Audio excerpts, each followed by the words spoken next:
Hello friends, welcome to the channel. In the previous video, we have studied the meaning and definition of management. Okay, so इस video में हम पढ़ने वाले हैं कुछ इसके आगे जो nature of principle of management के बारे में है। ठीक है, इससे ये वीडियो स्टार्ट करने से पहले हम थोड़ा सा रिवाइज कर लेते हैं कि इंट्रोडक्शन का मीनिंग क्या था। In the simple words, techniques or system which gives one directional result are called principles. Okay, साधारण से शब्दों में देखा जाए तो ऐसी टेक्निक, ऐसा सिस्टम जो एक ही डायरेक्शन दे, हमें एक ही डायरेक्शन दे और एक ही रिज़ल्ट लाए, जो हमें रिज़ल्ट चाहिए वही रिज़ल्ट लाए। ऐसी टेक्निक, ऐसी सिस्टम जो हमें एक ही दिशा दिखाए अपने गोल के बारे में, उसे हम प्रिंसिपल कहते हैं। ठीक है, this principles are universal and applicable everywhere. जो ये प्रिंसिपल होता है, ठीक है, जो ये प्रिंसिपल होता है ये यूनिवर्सल होता है, ये सारे जगह पे यूज़ होता है, एप्लीकेबल होता है। Due to basis of principles managers need not to work on trial and error basis. यानी कि अगर मैनेजर ये जान जाए कि प्रिंसिपल होता क्या है और उसे प्रिंसिपल्स अच्छे से पता है, ठीक है, उसे प्रिंसिपल का बेसिक उससे पता है, तो वो थोड़ी भी गलती नहीं कर सकता, क्योंकि उसे पता है कि प्रिंसिपल आखिर क्या है, हमारी बिज़नेस की प्रिंसिपल क्या है, हमारे बिज़नेस के जो रूल्स रेगुलेशंस हैं वो क्या हैं, तो वो थोड़ी भी गलती नहीं कर पाएगा। For example, in cricket or any other game, total play is designed and divided between the players according to their qualities and capabilities. अगर हम एक उदाहरण लें कि या फिर अलग कोई गेम लें, तो हम समझेंगे कि जो भी प्लेयर्स होते हैं किसी भी गेम में, कि चाहे वो कबड्डी हो, क्रिकेट हो या फिर खो खो हो, जितने भी प्लेयर्स चुने जाते हैं उनके अंदर क्वालिटीज़ देखी जाती है, कैपेबिलिटीज़ देखी जाती है कि क्या वो अच्छे से खेल पाएंगे, क्या अपनी टीम को जिता पाएंगे, उनके अंदर कैपेबिलिटी है कि नहीं खेलने की। ठीक है, ये सारी चीज़ें देखी जाती हैं। In the term of management it is called as division of work. अगर मैनेजमेंट के टर्म में देखा जाए तो इसे हम डिवीज़न ऑफ वर्क कहते हैं, यानी कि जो काम जिसको दिया जाए वो अकेला करेगा। ठीक है, जैसे कि आपको कुछ अलग काम दिया गया, दूसरे पार्टी को कुछ अलग काम दिया गया। ठीक है, जैसे कि क्रिकेट में देख लिया जाए, जो पूरे स्टेडियम का हेड होगा वो लोगों को अलग अलग काम दे देगा। जैसे किसी को देगा कि आप जाके स्टेडियम को मैनेज करो, अपने अथॉरिटी को लेके जाकर स्टेडियम को मैनेज करो, और दूसरे अथॉरिटी क्या करेंगे कि आप क्लीनलीनेस देखो, यानी कि साफ़ सफाई देखो और दर्शकों को मैनेज करो। तो ये होती है डिवीज़न ऑफ वर्क, थोड़े थोड़े काम दूसरे लोगों को दे देना, which is one of the principle of management, जो कि ये भी एक मैनेजमेंट का एक सिद्धांत है। आइए दोस्तों देखते हैं nature of principle of management, यानी कि जो प्रिंसिपल है मैनेजमेंट का, उसके व्यवहार, यानी कि उसके नेचर कैसा है, ठीक है, स्वभाव कैसा है। Management principles are formed to guide and influence the behaviour of employees. Management principle इसलिए बनाया जाता है ताकि वो अपने एम्प्लॉय को, बिज़नेस के जो एम्प्लॉयज़ हैं उन्हें इन्फ्लुएंस कर सके, प्रभावित कर सके, या फिर कुछ बातें बता सके। जैसे कि कोई भी एम्प्लॉय है जो बिज़नेस में नया आया, ठीक है, और उसे हम बताएंगे कि आपको काम कैसा करना है। मैनेजर उसे सिखाएगा कि उसे काम कैसा करना है, कौन सा काम कब करना है। ठीक है, these principles insist on improving efficiency of organisational resources in term of profit. ये जो प्रिंसिपल है ये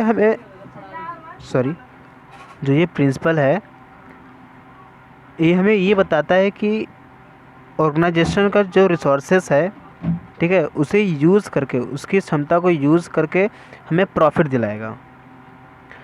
These principles also focus on best coordination between the superior coordinates and all the members of organization। और ये जो जो principles है, ये जो प्रिंसिपल है, ये भी हमें फोकस कराता है कि हमारे जो सुपरियर हैं, ठीक है, हमारे जो सुपरियर हैं जैसे कि मैनेजर, सबऑर्डिनेट, उससे नीचे वाले यानी कि एम्प्लॉयज़, सबके बारे में कुछ न कुछ खबरें रखता है, यानी कि कुछ उनके बारे में जानता होगा और फोकस करता है कि उनके जो बीच की जो रिलेशनशिप है वो अच्छा हो, कोऑर्डिनेशन जो है उनके बीच में अच्छा बने रहे। ऐसा ना हो कि मैनेजर कुछ बड़े आकार में बात करता हो और एम्प्लॉयज़ सहमत हुए उसे स्वीकार कर ले, नहीं, सुपरियर और इन्फीरियर को कोऑर्डिनेट करना पड़ता है। अगर बिज़नेस चलाना है ठीक से तो आपको सुपरियर और सबऑर्डिनेट्स को दोनों को कोऑर्डिनेशन करना पड़ेगा, तभी आपका बिज़नेस अच्छा ग्रो करेगा। तो आइए दोस्तों आगे देखते हैं। The nature of management principles is given below. First है यूनिवर्सल एप्लीकेशन। इन शॉर्ट अगर समझें तो प्रिंसिपल जो यूनिवर्सल एप्लीकेशन ये हमें बताता है कि जो प्रिंसिपल ऑफ मैनेजमेंट है ये यूनिवर्सल है, ये हर जगह, चाहे वो साइंस का फील्ड हो, चाहे वो आर्ट्स का फील्ड हो, या फिर वो कॉमर्स का फील्ड क्यों ना हो, ये हर जगह अप्लाई होता है। इसका मतलब ये भी हुआ कि ये हर एक बिज़नेस पे, हर एक ऑर्गेनाइजेशन पे अप्लाई होगा, चाहे वो कितनी बड़ी हो, चाहे वो छोटी हो, चाहे बड़ी हो, ठीक है, वो हर एक बिज़नेस पे अप्लाई होगा। हालांकि उनके जो रिज़ल्ट्स आएंगे उनके जो बहुत ही डिफरेंट रहेंगे, बट लेकिन जो टेक्निक्स यूज़ करेंगे, सिस्टम यूज़ करेंगे, वो हर एक ऑर्गेनाइजेशन पे सूटेबल होगा। दूसरा पॉइंट है फ्रेंड्स, जनरल गाइडलाइंस। ये एक ऐसा प्रिंसिपल है जो ऑर्गेनाइजेशन में आए सिचुएशन को या फिर प्रॉब्लम को सॉल्व करने की क्षमता को बढ़ाता है, ठीक है। जो भी समस्याएं आएंगी उसे टैकल करने की क्षमता ये प्रिंसिपल देता है। हालांकि वो ज़्यादा क्रिटिकल तो नहीं रहता, बट प्रॉब्लम को सॉल्व करने लायक होता है। और इस पे जो भी प्रिंसिपल अप्लाई होगा वो सिचुएशन पे डिपेंड होगा कि वो सिचुएशन कैसा है, उस बिज़नेस का साइज़ कैसा है, यानी वो छोटे लेवल का है या बड़े लेवल का है, और नेचर ऑफ ऑर्गेनाइजेशन को भी मेंटेन करना पड़ता है, जैसे कि वो किस नेचर का है, वो कौन सा प्रोडक्शन करता है, किस चीज़ का प्रोडक्शन करता है। अगर वो मान लीजिए पार्ले बिस्किट का प्रोडक्शन करता है तो उसे अलग अलग की बातें सोचनी पड़ेंगी, ठीक है, जैसे कि कौन सी क्वांटिटी कितना डालना है, पार्ले बिस्किट बनाने के लिए कौन सी प्लास्टिक यूज़ होगा, कौन सी मशीन चाहिए। तो ये सारी चीज़ें के लिए जनरल गाइडलाइंस हमें हेल्प करता है। For an example, when we say fair remuneration, then the fair term can vary as per the nature. अगर कोई हम एग्जांपल लें और कहें कि फेयर रिम्यूनरेशन, ठीक है, तो इसमें जो फेयर वर्ड है बहुत ही हर एक डिफरेंट मीनिंग पे बहुत ही डिफरेंट मीनिंग होता है इसका। तो ये डिपेंड करेगा कि बिज़नेस का नेचर कैसा है, ठीक है। वो बिज़नेस गुड प्रोडक्टिविटी होनी चाहिए, ठीक है, फेयर रिम्यूनरेशन, ताकि वो अपने एम्प्लॉयज़ को अच्छी सैलरी, अच्छी वेजेस दे सके। Third point, principles are found by practice and experiments. अब ऑर्गेनाइजेशन को मैनेज करने के लिए जितने भी प्रिंसिपल्स बनाए जाते हैं उस पर बहुत ही मेहनत करना पड़ता है, एक्सपेरिमेंट करना पड़ता है, ऑब्जर्वेशन करना पड़ता है, फिर उसके बाद ये प्रिंसिपल्स लागू किए जाते हैं। अगर ये सब प्रैक्टिस या एक्सपेरिमेंट्स नहीं किया जाता तो बिज़नेस लॉस में चले जाता और डूब जाता, बिज़नेस का नामो निशान ही समाप्त हो जाता। Fourth point, flexibility. फ्लेक्सिबिलिटी का मतलब ये होता है कि जो मैनेजमेंट प्रिंसिपल्स है वो नेचर के हिसाब से बदलना चाहिए। यानी कि जिस प्रकार का नेचर चल रहा है, जिस ट्रेंड पे नेचर चल रहा है, जिस ट्रेंड पे एनवायरनमेंट हमारा चल रहा है, उस ट्रेंड के हिसाब से ऑर्गेनाइजेशन को चेंज होना पड़ता है। जैसे कि आप देख रहे होंगे कि अभी गर्मी का मौसम है, ठीक है, गर्मी का मौसम है, तो बिज़नेस, मान लीजिए कि बिज़नेस एक प्रोडक्शन करता है टी शर्ट का, ठीक है, टी शर्ट का प्रोडक्शन करता है, तो गर्मी के सीज़न में वो कैसी प्रोडक्शन करेगा? वो प्रोडक्शन ऐसी करेगा कि जब ह्यूमन उसे पहने, जब कोई पर्सन उसे पहने, ताकि तब उसे गर्मी की एहसास ही ना हो, ठीक है, एकदम कूल महसूस करे। जैसे आप देख लो, अभी एक ट्रेंड निकला था कि हर एक टी शर्ट पे लिखा हुआ था कि अपना टाइम आएगा, ठीक है, एक टैग बन चुका था कि अपना टाइम आएगा, अपना टाइम आएगा, हर एक टी शर्ट पे लिखा हुआ था। तब जाके कस्टमर को ये अट्रैक्ट करता था, ठीक है। तो ये क्या हुआ कि बिज़नेस ने अपने अपने प्रिंसिपल्स को चेंज किया, अपने एनवायरनमेंट को चेंज किया, ठीक है, अपने ऑर्गेनाइजेशन को मैनेज किया। अगर सर्दी या फिर ठंडी का सीज़न आता है तो उसे स्कार्फ, शूटर, स्वेटर या फिर अलग अलग सी चीज़ें बनानी पड़ेंगी, उसे फ्लेक्सिबिलिटी होना पड़ेगा ताकि वो नेचर के हिसाब से चले, जैसा ट्रेंड है वैसा काम हो। नेक्स्ट पॉइंट है बिहेवियरल इन नेचर।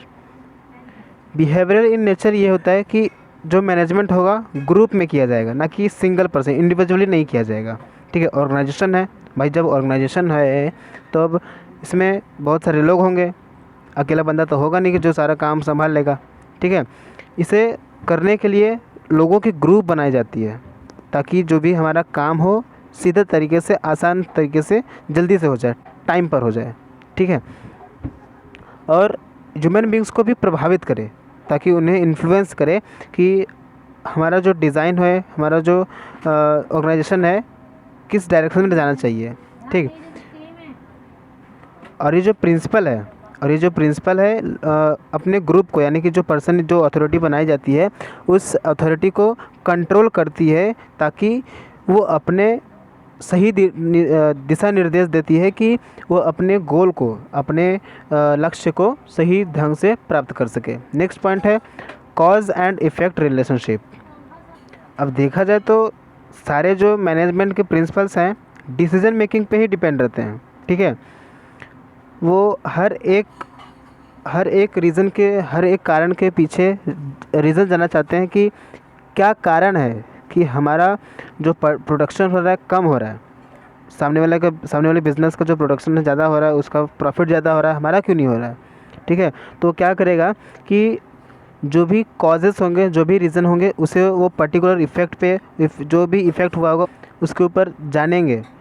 जैसे कि मान लीजिए आप मैनेजर हैं, ठीक है, अपने एम्प्लॉय को अच्छी पगार, अच्छी सैलरी देते हैं, तो क्या होगा कि एम्प्लॉय भी खुश होगा, अरे वाह भाई, हमें तो वेजेस अच्छे मिल रहे हैं, और हमें तब क्या होगा, उसे लगेगा कि हाँ अब मेरा वेजेस बढ़ गया, ठीक है, मेरा वेजेस बढ़ गया तो मुझे अपने प्रोडक्शन को और ज़्यादा करना चाहिए।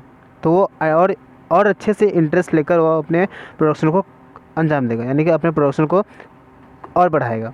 या तो दूसरा एग्जांपल है making effective advertisement increases the sale of product. यानी कि अगर आप अपने ऑर्गेनाइजेशन का, अपने प्रोडक्ट का अच्छे से एडवर्टाइजमेंट कर रहे हैं, ठीक है, अच्छी तरह से अट्रैक्टिव एडवर्टाइजमेंट कर रहे हैं, तो आपके जो प्रोडक्ट है सेल होने के लिए मार्केट में डिमांडें करेंगी कि अगर आपकी प्रोडक्ट अच्छी बताई गई, ठीक है, तो आपकी प्रोडक्ट की डिमांड होगा मार्केट में। 7th पॉइंट है all principles are equal importance. वैसे देखा जाए तो जितने भी पॉइंट्स बताए गए ऊपर, ठीक है, उनके इम्पोर्टेंस इक्वली थे, उनके इम्पोर्टेंस, उनकी वैल्यू एक ही, मतलब सबकी वैल्यू एक ही है। अगर वे सभी बिजनेस या फिर ऑर्गेनाइजेशन पे लागू किए गए तो वो अपने जो गोल है पहले से डिफाइन कर पाएंगे, ठीक है। अगर इन 7 पॉइंट्स में से एक भी ऑब्जेक्टिव, अगर एक भी प्रिंसिपल्स मिसमैच हुए, या सॉरी, एक पे ज़्यादा फोकस किया गया, दूसरे पे फोकस नहीं किया गया, कुछ पे फोकस किया गया और कुछ पे नहीं किया गया, तो ये इफ़ेक्ट, इसका सबसे बड़ा प्रभाव दिखेगा अपने बिज़नेस पर। अपनी बिज़नेस थोड़ी लॉस में जा सकती है, ठीक है, थोड़ी कहीं ना कहीं से लॉस होने की संभावनाएं दिख सकती हैं। Management principles of social science इधर पे इसलिए बताया गया है फ्रेंड्स, ताकि क्योंकि ये सोशली, जैसे जैसे सोशल का डिमांड होता है, जैसे जैसे सोशल का डिमांड होता है, वैसे वैसे इसे चेंज होना पड़ता है, इसको नेचर जो है चेंज करना पड़ता है। अगर ये ऐसा साइंस नहीं है कि जैसे केमिस्ट्री, मैथमेटिक्स, फिज़िक्स, ऐसी ऐसी प्योर साइंस नहीं है, ठीक है। अगर ऑर्गेनाइजेशन में कुछ सुधार करने की ज़रूरत पड़ी तो बिज़नेस को ये सारे प्रिंसिपल्स को लागू करने पड़ेंगे, तब जाके बिज़नेस का प्रॉफिट जो है ग्रो कर सकता है। अगर ये प्रिंसिपल्स बिज़नेस पे लागू किए गए तो बिज़नेस प्रॉफिट की ओर चल सकता है, प्रॉफिट की ओर बढ़ सकता है, इसके अच्छे डेवलपमेंट हो सकते हैं, अच्छी ग्रोथ हो सकती है अपने बिज़नेस की। आइए दोस्तों आगे देखते हैं सिग्निफिकेंस ऑफ मैनेजमेंट प्रिंसिपल्स, यानी कि मैनेजमेंट प्रिंसिपल्स के क्या क्या रोल हैं, क्या इम्पोर्टेंस है, ठीक है। जैसा कि हमने ऊपर पढ़ा कि प्रिंसिपल ऑफ मैनेजमेंट हर एक जगह अप्लाई होता है, हर एक जगह पे एप्लीकेबल होता है, ठीक है। वो हमें हेल्प करते हैं कि हम अपने जो आने वाली प्रॉब्लम्स होगी, अगर हम 7 पॉइंट्स यानी ऊपर के जो 7 प्रिंसिपल्स जो थे, अगर उन्हें हम देखें, अगर अपने बिजनेस पे लागू करें, तो हमारी जो प्रॉब्लम्स हैं उसे हम आने वाली जो प्रॉब्लम्स हैं उसे हम पहले ही डिटरमाइन कर सकते हैं और पहले पता लगा सकते हैं कि प्रॉब्लम्स को कैसे सॉल्व किया जाएगा। 7 पॉइंट्स मैनेजर को गाइड करती हैं ताकि वो अपने बिज़नेस के मोटिव को जान सके, अपने बिज़नेस के जो गोल है उसे जान सके। और ये हर एक मैनेजर को जानना भी चाहिए कि 7 ऑब्जेक्टिव्स, 7 प्रिंसिपल्स क्या क्या होते हैं और हम उसे क्यों अप्लाई करते हैं। अब हर एक ऑर्गेनाइजेशन में, चाहे वो ग्रुप एक्टिविटी हो, उसे प्रिंसिपल ऑफ मैनेजमेंट अप्लाई करना ही पड़ता है उसके अनुसार, जैसा कि उसका नेचर है, किस नेचर का है ऑर्गेनाइजेशन, कौन सा प्रोडक्शन करता है, कौन सी प्रोडक्ट का प्रोडक्शन करता है, साइज़ कितना बड़ा है, कितना छोटा है। आपका बिज़नेस हाई लेवल पे है तो हाई प्रोडक्टिविटी होगी, आपको हाई प्रिंसिपल्स यानी कि ज़्यादा से ज़्यादा प्रिंसिपल्स आपको अप्लाई करने पड़ेंगे। और रिक्वायरमेंट ऑफ ऑर्गेनाइजेशन, जैसी रिक्वायरमेंट रहेगी वैसी आपको प्रिंसिपल्स की अप्लाई करने पड़ेंगे। और जो ये प्रिंसिपल्स होते हैं, जैसा कि मैंने पहले बताया कि जो प्रिंसिपल्स होते हैं वो बहुत बार प्रैक्टिस और एक्सपेरिमेंट्स किए जाते हैं तब लागू किए जाते हैं, ठीक है। पूरे बड़े रेंज पर, बड़े पैमाने पर ये प्रैक्टिस किए जाते हैं, ऑब्जर्वेशंस किए जाते हैं और एक्सपेरिमेंट्स किए जाते हैं, तब जाके इन्हें अप्लाई किया जाता है किसी ऑर्गेनाइजेशन पर। तो इसलिए ये इम्पॉर्टेंट हो जाता है कि हम प्रिंसिपल्स के मैनेजमेंट को पढ़ना चाहिए हमें, ठीक है। प्रिंसिपल यानी कि जो मैनेजमेंट प्रिंसिपल्स के जो सिग्निफिकेंस रोल हैं, इम्पोर्टेंस है, सिग्निफिकेंस रोल है, या तो हम कह सकते हैं सिग्निफिकेंस, इम्पोर्टेंस या फिर रोल, ये सारे 3 वर्ड के एक ही मीनिंग होते हैं। तो आइए दोस्तों इन सभी सिग्निफिकेंस के कुछ फैक्ट्स जानते हैं, इनके क्या क्या फैक्ट्स हैं, क्या क्या तथ्य हैं, इनके जो फीचर्स हैं वो सभी समझते हैं। पहला फैक्ट है provides useful insight to managers. Provides useful insight to managers, यानी कि जो मैनेजर है अपने ऑर्गेनाइजेशन को अच्छी तरह से समझ पाए। जब ये मैनेजर इस प्रिंसिपल का स्टडी करता है, तब वो अपने सिचुएशन को, अपने प्रॉब्लम्स को समझ जाता है कि मेरे ऑर्गेनाइजेशन की प्रॉब्लम क्या है। आगे चल के ये जो प्रिंसिपल है आगे चल के यही हमें हेल्प करता है कि प्रॉब्लम या सिचुएशन को कैसे हैंडल किया जाए। ठीक है, प्रॉब्लम्स का सॉल्यूशन कैसे निकाला जाए या फिर सिचुएशन को कैसे हैंडल किया जाए कि मेरा बिजनेस लॉस में कभी ना जाए।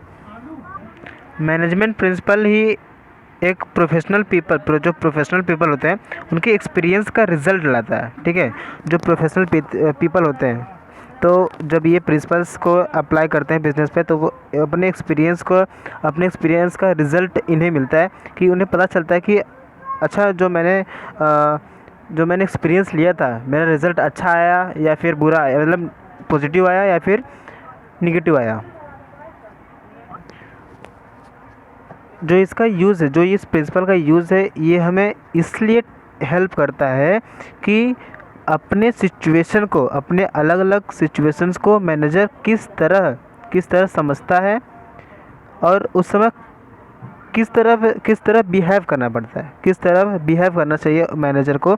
ये यूज़फुल है इस प्रिंसिपल का, जो कि provides useful insight to the managers. और ये प्रिंसिपल गाइड करता है मैनेजर को कि अपने जो रिसोर्सेस है उसे वेस्ट कम किया जाए, सही ढंग से सही मैनर में यूज़ किया जाए रिसोर्सेज का। ठीक है, नेक्स्ट पॉइंट है help in efficient utilisation of resources. यानी कि वैसे तो ऑर्गेनाइजेशन दो प्रकार के होते हैं। पहला फिज़िकल रिसोर्सेज जो कि मटेरियल, मशीन्स और मनी आता है। दूसरा रिसोर्सेज ये होता है ह्यूमन रिसोर्सेज जो कि मैन पावर होता है। फिज़िकल रिसोर्सेज ये होता है कि मशीन से प्रोडक्शन करा जाता है। और ह्यूमन रिसोर्सेज ये होता है कि मैन पावर यानी कि वर्कर्स को प्रोडक्शन के लिए लगाया जाता है। इसका मतलब ये होता है फ्रेंड्स कि जो आपके पास, जो बिज़नेस के पास रिसोर्सेज है, ठीक है, उसका अच्छे से यूज़ करें, उसका सही यूटिलाइज़ करें। ठीक है, जो भी चीज़ें ऑर्गेनाइजेशन के पास है उसकी अहमियत को ऑर्गेनाइजेशन समझनी चाहिए। ठीक है, और वो हर एक रिसोर्सेज का महत्व समझना चाहिए उसे। जैसे कि एग्जांपल लेते हैं कि आपके पास मशीनरी है या फिर टूल्स है, ठीक है, उसे आप सही प्रकार से यूज़ करते हो। ठीक है, तो क्या होगा कि आपकी जो क्वालिटी है, ठीक है, आपकी जो क्वालिटी है प्रोडक्टिविटी की वो बढ़ेगी प्लस आपके जो कॉस्ट हैं, जो आपके जितने एक्सपेंडिचर होते हैं, जो उसके एक्सपेंडिचर होते हैं वो कम से कम होंगे और आपको प्रॉफिट मोर से मोर होगा, यानी कि ज़्यादा से ज़्यादा होगा। और तो और आपकी जो इफ़िशियंसी है, जो आपकी क्षमता है, उसे भी ये बढ़ा देता है। यानी कि जब आप अपने मशीन आपके पास अवेलेबल जितने भी रिसोर्सेज हैं, अगर आप उसे सही ढंग से सही यूज़ में लाते हैं, सही यूटिलाइज़ करते हैं उसका, तो आपके जो बिज़नेस है, आपकी जो ऑर्गेनाइजेशन है वो ग्रो कर सकती है। वो इस प्रकार करेगी कि आप जब अपने प्रोडक्शन यानी कि अपने जो कॉस्ट को कम करोगे, ठीक है, अपने जो कॉस्ट को कम करोगे तो आपके जो वेजेस है वो बचेंगे, और वेजेस बचेंगे तब आप अपने एम्प्लॉयज़ को अच्छी सैलरी दे सकते हो। ठीक है, आप अपने एम्प्लॉयज़ को और इंटरेस्ट दे सकते हो और उन्हें प्रोत्साहित कर सकते हो, जिसे देखकर उनका भी मन लगेगा आपके बिज़नेस में। नेक्स्ट पॉइंट है साइंटिफिक डिसीजन। इसका मतलब ये होता है कि आप अपने बिज़नेस में सिस्टमेटिकली डिसीज़न लोगे, जो कि आपके मैनेजर को भी और एम्प्लॉयज़ को भी सेटिस्फाई होगा। ठीक है, ये जो प्रिंसिपल्स है मैनेजर को सिखाती है कि या फिर ट्रेन करती है कि आने वाले क्रिटिकल सिचुएशंस में, ठीक है, अगर बाय चांस क्रिटिकल सिचुएशन आ भी गया तो वो कैसे मैनेज करेगा उसे। अगर मैनेजर इसे हैंडल नहीं कर पाया तो क्या होगा कि वो गलतियां करेगा, ठीक है, त्रुटियां करेगा, जिससे के कारण बिजनेस का जो भी गुडविल होगा वो थोड़ा नीचे, यानी रिपुटेशन जो होगा वो कम हो जाएगा। लेकिन अगर मैनेजर इन सभी प्रिंसिपल्स को यूज़ करता है तब वो अपने सिचुएशंस को एनालाइज कर पाएगा, अपने रिजल्ट्स को जान सकेगा। ठीक है, नेक्स्ट पॉइंट है अंडरस्टैंडिंग सोशल रिस्पॉन्सिबिलिटी, यानी कि जितने भी मैनेजमेंट प्रिंसिपल्स होते हैं ऑर्गेनाइजेशन के एस्पेक्ट पे, यानी कि ऑर्गेनाइजेशन किस प्रकार का है उस पे ये डिपेंड करता है। तो जैसे जैसे बिज़नेस आगे बढ़ता है तो क्या होता है कि बिज़नेस एक पॉइंट से नहीं चल सकता। ठीक है, एक ही पॉइंट से नहीं चल सकता, यानी कि सिर्फ ऑर्गेनाइजेशन सिर्फ अपने हिसाब से उसे हैंडल नहीं कर सकता। ठीक है, लेकिन they guide the management in understanding the social responsibility of organisation, यानी कि वो सोशल को देखते हुए वो रिस्पॉन्सिबिलिटी लेते हैं। ठीक है, अंडरस्टैंड करते हैं कि अगर हमारा डिसीजंस अगर अच्छे हुए तो सोशल पे क्या इफ़ेक्ट पड़ेगा, ताकि इस पे सोशल का कोई इफ़ेक्ट ना हो, इस पे समाज का कोई भी असर ना पड़े इस पे, या फिर इसका समाज पे कोई असर ना पड़े, ऐसा डिसीजन होना चाहिए। सपोज दैट कि प्रोडक्शन अगर अच्छा हुआ, ठीक है, प्रोडक्शन अच्छा हुआ, वो बिकने लगा, तो वो उसकी प्राइस बढ़ा नहीं देंगे, उसकी प्राइस जो है ज़्यादा हाई फाई नहीं कर देंगे, मिनिमम रखेंगे ताकि सोशल इसे अफोर्ड कर सके। और avoiding artificial monopolistic situation in market, और मार्केट के सिचुएशन पर इसका जो आर्टिफिशियल मोनोपोलिस्टिक मतलब कुछ डिस्प्यूट्स ना हो सके, मेरे प्रोडक्ट को लेकर कुछ मार्केट में डिस्प्यूट्स ना हो सके, फेयर कंपटीशन होगा। सामने वाले के पास कौन सी प्रोडक्ट ज़्यादा बिक रही है, मेरे पास क्यों नहीं बिक रही है, मेरे पास भी वही है, उसके पास भी वही है, लेकिन मेरा प्रोडक्ट क्यों नहीं बेच रहा है, उसका ज़्यादा बिक रहा है। ठीक है, तो ये सारे चेंजेस देखने पड़ते हैं। फेयर रिम्यूनरेशन, यानी कि एम्प्लॉयज़ को सैलरी एक ही समान देना पड़ेगा। आपके जो बिज़नेस में जितने भी एम्प्लॉयज़ हैं, जितने भी वर्कर्स हैं, आप उन्हें हर एक को इक्वली अमाउंट पे करेंगे, यानी कि अपने एम्प्लॉयज़ को इक्वली वेजेस पे करेंगे। चेंजेस इन एनवायरनमेंट, जो आपका प्रोडक्ट है वो एनवायरनमेंट पे कुछ इफ़ेक्ट ना करे। हेल्थी वर्किंग प्लेस, आपके जो बिज़नेस का जो प्लेस है वो अच्छी होनी चाहिए। Standard of tools of machinery, आपके पास जो टूल्स और मशीनरी है उसका अच्छे से यूज़ करने आना चाहिए आपके। नेक्स्ट है इनकरेजेस रिसर्च एंड डेवलपमेंट, ये फ्रेंड है डायनेमिक, यानी कि ये चेंज होते रहता है, जैसे जैसे नेचर चले जाता है तो वैसे वैसे बिज़नेस को भी चेंज होना पड़ता है। ठीक है, रिसर्च एंड डेवलपमेंट करना पड़ता है। जैसे कि ठंडी का मौसम आया और आपकी बिज़नेस में अभी भी वही शर्ट चल रही है, अभी भी मतलब गर्मी वाला टी शर्ट जो नॉर्मल से चलता है वही।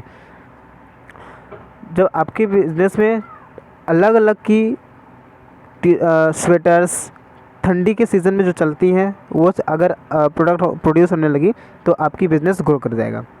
रिसर्च एंड डेवलपमेंट ये है कि आपके हर एक बिज़नेस के पास रिसर्च एंड डेवलपमेंट अथॉरिटी होता है। अब ये क्या होता है भाई, ये होता है कि अगर ठंडी का मौसम बदला तो आप रिसर्च एंड डेवलपमेंट के पास जाएंगे और कहेंगे कि भाई हमें कुछ ऐसी आइडिया दो ताकि हम अपने बिज़नेस में इस सिचुएशन के हिसाब से प्रोडक्शन कर सकें। अगर मान लीजिए ऑर्गेनाइजेशन को ज़रूरत पड़ी तो ये इनके पास लिबर्टी यानी आज़ादी होता है, फ्रीडम होता है कि अपने मैनेजमेंट के हिसाब से, अपने बिज़नेस के या फिर नेचर के हिसाब से प्रिंसिपल्स को बदल सकते हैं। ठीक है, अपने जो डिसीजंस हैं अपने ओन से ले सकते हैं, किसी भी प्रिंसिपल के हिसाब से नहीं। तो क्या होता है कि research and development always works on finding new techniques in the field of production, finance, marketing, human resources.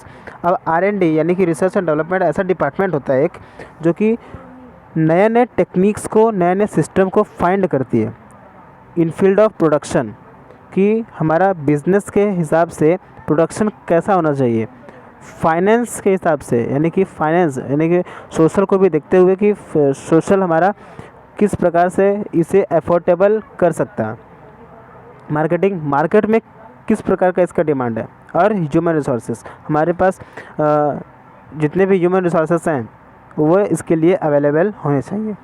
Next point है helps to coordinate and control.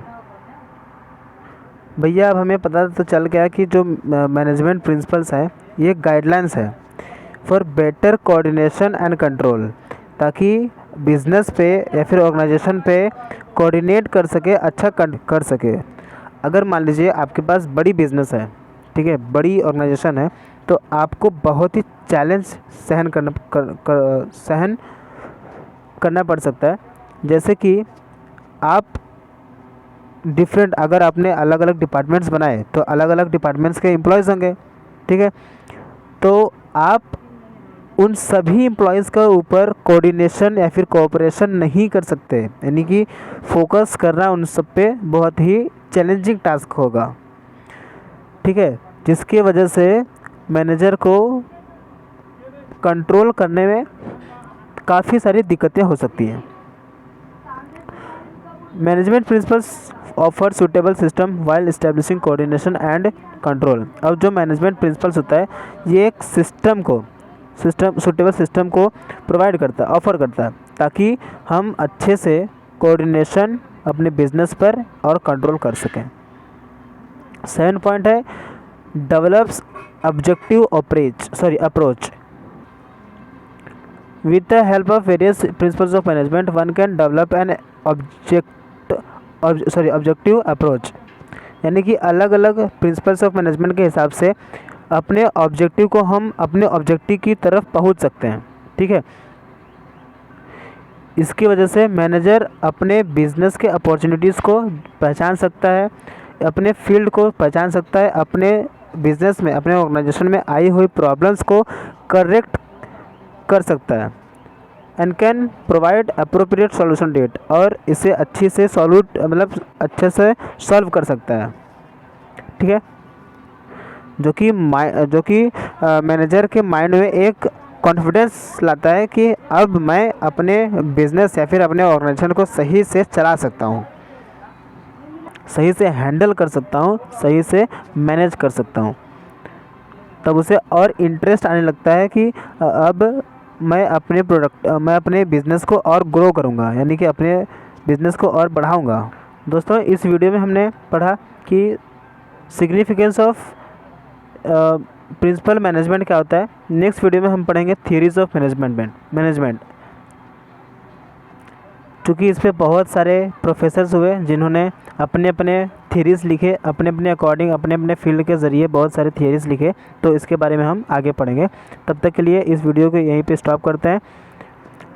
अगर ये टॉपिक आपको अच्छी तरह से समझ में आए तो लाइक कीजिए, सब्सक्राइब कीजिए और अपने फ्रेंड के साथ शेयर कीजिए। At last but not the least, stay home, stay safe.